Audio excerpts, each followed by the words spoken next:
إلا الله لا إله إلا الله ما لنا رب سوى لا إله إلا الله لا إله.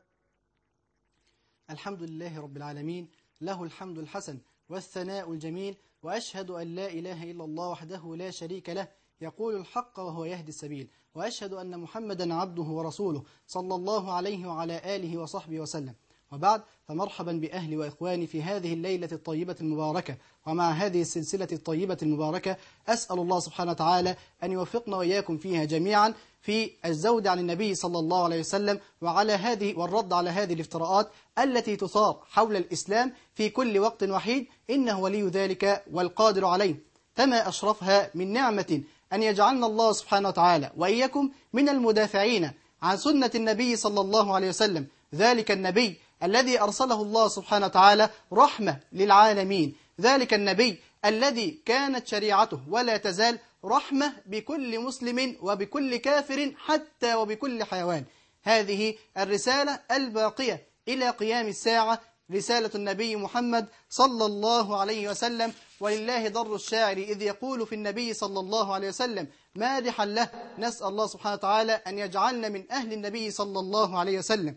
قال ذلك الشاعر: يا مصطفى ولأنت ساكن مهجتي، روحي فداك روحي فداك وكل ما ملكت يدي، إني وقفت لنصر دينك همتي، وسعادتي ألا بغيرك أقتدي، لك معجزات باهرات جمة، وأجلها القرآن خير مؤيدي، وأجلها القرآن خير مؤيدي، ما حرفت أو غيرت كلماته، شلت يد الجاني وشاه المعتدي، وأنا المحب ومهجتي لا تنقضي، وأنا المحب ومهجتي لا تنقضي عن وجدها وغرامها بمحمد. يا رب صل على النبي محمد، يا رب صل على النبي محمد، واجعله شافعنا يا ربنا في غد، إنك ولي ذلك والقادر عليه. أيها الأحبة الأفاضل، إن الله سبحانه وتعالى لما أرسل الرسل جعل لهم أعداء كثر، جعل لكل نبي أعداء وجعل له مجرمين، إنما يدفعون بالشبهات والشهوات على أتباعه الصادقين. ذلك امتحان من الله سبحانه وتعالى كي يختبر به عباد الله الصالحين، كي يميز الخبيث من الطيب، كي يبان في ذلك الأمر الذي يثبت على أمر دينه من الذي يرتد خائبا. ومن هذه الافتراءات ومن هذه الترهات هذا الذي يدعيه الكثير من غير المسلمين، أن في شرع النبي صلى الله عليه وسلم أمر، ألا وهو تعدد الزوجات.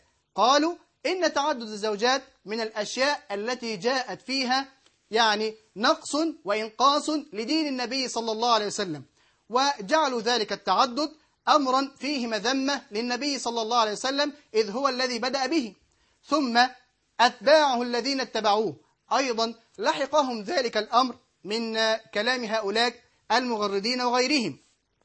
وقد صدق الله سبحانه وتعالى إذ يقول: وكذلك جعلنا لكل نبي عدوا من المجرمين وكفى بربك هاديا ونصيرا. الله سبحانه وتعالى بين لنا ذلك. ثم إن هذه المسألة التي يتشدق بها كثير من الغربيين وغيرهم من أعداء الإسلام وغيرهم، هذه المسألة تعدد الزوجات ليست خاصة بالنبي صلى الله عليه وسلم، وليست خاصة بأمة النبي صلى الله عليه وسلم، بل هذا الأمر الذي هو التعدد أمر مشروع وأمر معلوم عند كل الأمم وفي كل الشرائع التي جاءت من عند الله سبحانه وتعالى جاء الحديث عن التعدد.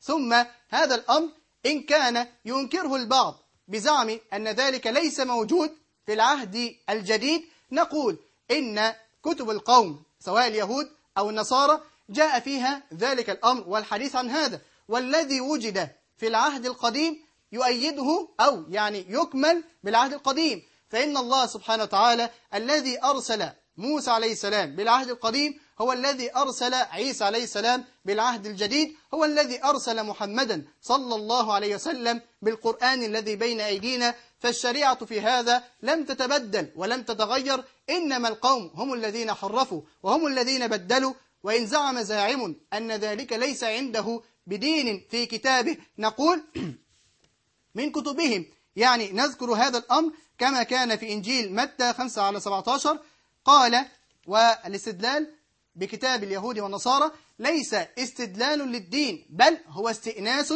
واستشهاد لهم بما عندهم، وإلا فعندنا في ديننا الغنية وكفى. يقول أو تقول هذه الكلمات عن عيسى عليه السلام: لا تظنوا أني جئت لأنقض الناموس أو الأنبياء، ما جئت لأنقض بل لأكمل.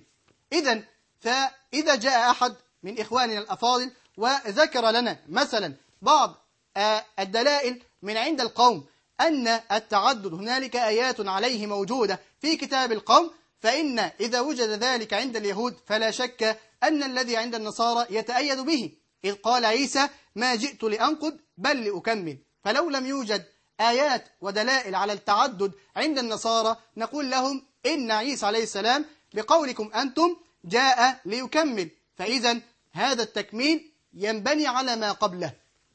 وعندنا في كتاب ربنا وفي سنة النبي صلى الله عليه وسلم في شرعنا الكثير والكثير من الآيات والأحاديث التي تدل على ذلك، منها ما قاله النبي صلى الله عليه وسلم: الدنيا متاع وخير متاع الدنيا المرأة الصالحة. إذن الجميع يريد أن يستكثر من الخير ويستكثر من الصالحات، فإن النبي صلى الله عليه وسلم بين أن خير متاع هذه الدنيا المرأة الصالحة. كذلك قال النبي صلى الله عليه وسلم: تزوجوا الودود الولود فإني مكاثر بكم الأمم. مكاثر بكم الأمم دل ذلك على أن الرجل إذا كان من أمره أنه تزوج بأكثر من امرأة وأنه رزق بأكثر من ولد إلى غير ذلك، فإنه يكون سببا في مكاثرة النبي صلى الله عليه وسلم به الأمم يوم القيامة.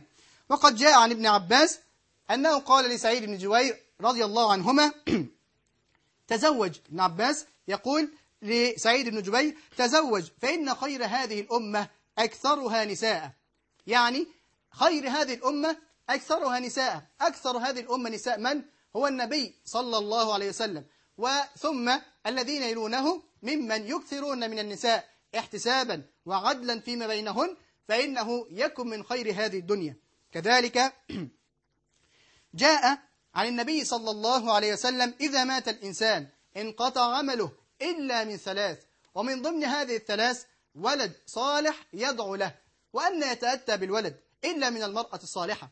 فإذا كثر الأولاد الذين يدعون لك عند موتك فهذه غنيمة لا بد أن تغتنمها وأنت في حياتك الدنيا. إذن هذه بعض الأحاديث، وثم بعض الأشياء سوف نتكلم إن شاء الله تعالى بالنسبة لمسألة التعدد، إما أنها للنبي صلى الله عليه وسلم أو للأمة، وجه أو الحكم التي موجودة في تزوج النبي صلى الله عليه وسلم بأكثر من واحدة، أو أمر النبي صلى الله عليه وسلم أو إباحة النبي صلى الله عليه وسلم لأمته أن يتزوجوا من بعده أكثر من واحدة. ما هي الحكمة من ذلك؟ يعني شيخ محمد الأمين الشنقيطي في كتابه الماتع أضواء البيان يذكر أشياء عظيمة في مثل هذا. يقول: منها أن المرأة الواحدة تحيض وتمرض. أنت حينما تتزوج فإن المقصود به عمارة الأرض بتوحيد الله سبحانه وتعالى. كذلك من ضمن هذه الأشياء أنك تحصن نفسك، فإن المرأة الواحدة تحيض، وإذا حاضت المرأة وكأن الرجل يحيض معها. لماذا؟ لأنه بذلك لا يمتنع عن الجماع فترة من الزمن. كذلك إذا نفست فكأنه ينفس معها. أما إذا كان معه امرأة أخرى فإن هذه تغنيه عن هذه في هذه الأيام. طبعا مع مسألة العد أن هذه لا يوم وهذه لها يوم. كذلك يقول الشيخ رحمه الله تعالى أن الله سبحانه وتعالى جعل من سنة هذا الكون